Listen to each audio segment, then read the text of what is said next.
আসসালামু আলাইকুম ওরহমতুল্লাহি ওবরকাতুহ। প্রিয় দর্শক শ্রোতা, আজ আমরা আলোচনা করব আপনাদের প্রিয় অনুষ্ঠান নাসিহা সিরিজের প্রথম পর্ব। আমাদের আজকের আলোচনার বিষয় হলো তওবা। তওবা কাকে বলে, তওবার গুরুত্ব এবং তওবা করার সঠিক পদ্ধতি নিয়েই আজকের আমাদের এই আয়োজন।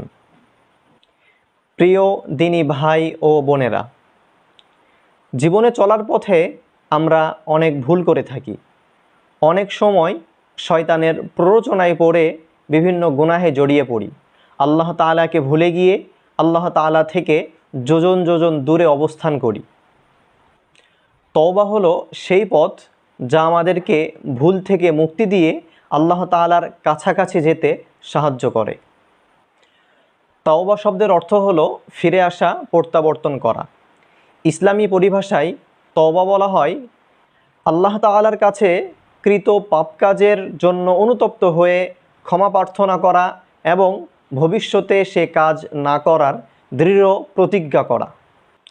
আল্লাহ তাআলা সূরা আন-নূরের 31 নম্বর আয়াতে ইরশাদ করেন, ওয়াতুবু ইলাল্লাহি জামিআ আইয়ুহাল মুমিনুনা লাআল্লাকুম তুফলিহুন।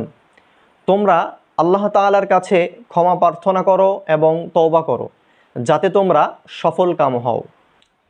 আল্লাহ তাআলা সূরা আত-তাহরিমের 8 নম্বর আয়াতে ইরশাদ করেন, ইয়া আইয়ুহাল্লাযীনা আমানু তুবু ইলাল্লাহি তাওবাতান নাসুহা আসা রাব্বুকুম আইয়ুকাফিরা আনকুম সাইয়্যাতিকুম ওয়া ইউদখিলাকুম জান্নাতিন তাজরি মিন তাহতিহাল আনহার।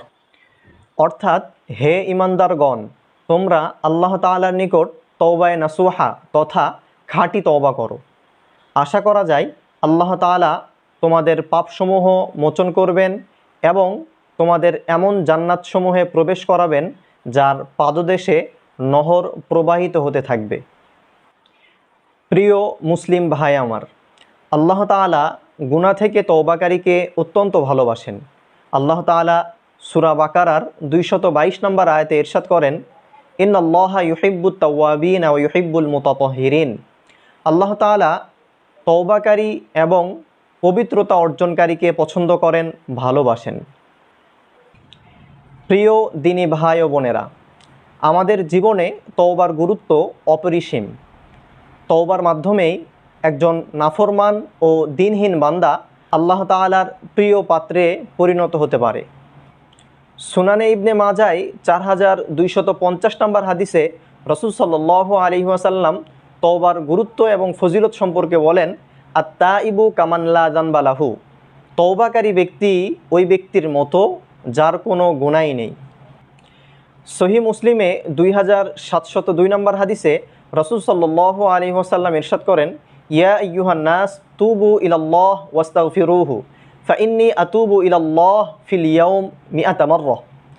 অর্থাৎ, রাসূল সাল্লাল্লাহু আলাইহি ওয়াসাল্লাম বলেন, হে লোক সকল, তোমরা তওবা করো এবং আল্লাহ তাআলার কাছে ক্ষমা প্রার্থনা করো, কেননা আমি প্রতিদিন 100 বার তওবা ইস্তেগফার করি। প্রিয় দিনী ভাই ও বোনেরা, তওবা করার সঠিক পদ্ধতি কী?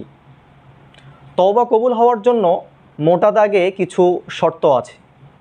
1 নাম্বার, তওবা কেবল আল্লাহ তাআলার জন্য হওয়া, আল্লাহ তাআলার ভয়ে হওয়া, দুনিয়ার কোনো মাখলুকের মহাব্বত এবং দুনিয়ার তুচ্ছ কোনো স্বার্থ হাসিলের জন্য না হওয়া। 2 নাম্বার, কৃত গুনাহ এবং অপরাধের উপর লজ্জিত হওয়া। 3 নাম্বার, তওবা করার সাথে সাথে তৎক্ষণাৎ সেই গুনাহটি পরিত্যাগ করা।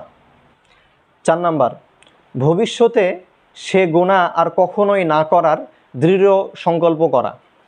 5 নাম্বার, কোনো মানুষের হক নষ্ট করে থাকলে তার হক ফিরিয়ে দেওয়া অথবা তার থেকে মাফ চেয়ে নেওয়া, কারণ বান্দার হক বান্দা মাফ না করলে আল্লাহ তাআলাও মাফ করেন না। প্রিয় দিনী ভাই ও বোনেরা, অনেক সময় আমরা খাঁটি দিলে তওবা করার পরেও সেই গুনাহে আবারও জড়িয়ে পড়ি। তাহলে কি আল্লাহ তাআলা আমাদের মাফ করবেন না?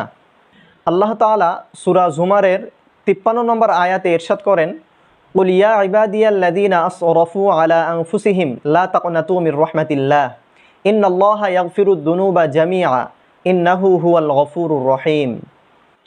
অর্থাৎ, হে নবী, আপনি বলে দিন, হে আমার বান্দাগণ, যারা নিজেদের উপর জুলুম করেছ, সীমালঙ্ঘন করেছ, তোমরা আল্লাহ তাআলার রহমত থেকে নিরাশ হইও না। নিশ্চয়ই আল্লাহ তাআলা গুনাহ মাফ করেন, তিনি অতি ক্ষমাশীল এবং পরম দয়ালু।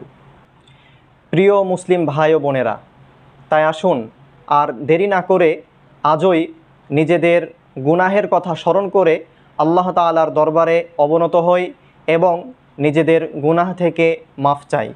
আল্লাহ তাআলা আমাদের সকলের তওবা কবুল করুন এবং আমাদের জীবনের সমস্ত গুনাহ মাফ করে দিন। আমিন। আসসালামু আলাইকুম ওয়া রাহমাতুল্লাহি ওয়া বারাকাতুহু।